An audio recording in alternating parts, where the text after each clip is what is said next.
भूतपाल नंद की कहानी। भूतपाल नंद नंद वंश के तीसरे या चौथे शासक माने जाते हैं। क्रम विभिन्न ग्रंथों में थोड़ा अलग मिलता है। वे महापद्म नंद के पुत्र थे और अपने पिता की तरह महत्वाकांक्षी स्वभाव के थे। उनका नाम भूतपाल का अर्थ है भूत इश सेना, बल, पाल रक्षक, यानी सेनाओं का संरक्षक। सिंहासन पर बैठना महापद्म नंद की मृत्यु के बाद उनके पुत्रों ने बारी बारी से शासन किया। पांडुक नंद और पांडुरक नंद के बाद भूतपाल नंद को मगध का राज्य मिला। राज्य पहले से ही बहुत विशाल था, गंगा घाटी से लेकर उत्तर पश्चिम के कुछ हिस्सों तक फैला हुआ।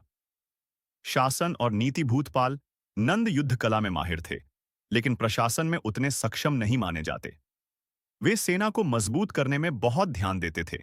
कहा जाता है उनके पास हजारों रथ, हाथी और घुड़सवार सेना थी।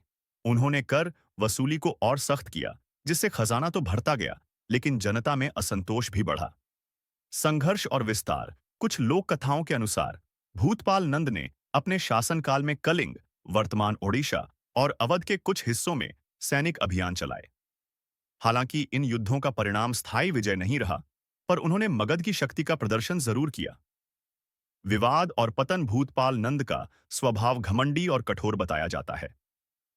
मंत्रियों और सामंतों के साथ उनके संबंध तनावपूर्ण हो गए। लगभग 5-6 साल के शासन के बाद उन्हें उनके ही भाइयों और दरबारी गुटों ने सत्ता से हटा दिया और अगला भाई राष्ट्रपाल नंद राजा बना। विरासत। भूतपाल नंद की सबसे बड़ी पहचान उनकी सैन्य शक्ति थी। हालांकि उन्होंने प्रशासनिक सुधार या सांस्कृतिक कार्य कम किए, पर नंद वंश की ताकतवर सेना को बनाए रखने में उनका योगदान माना जाता है।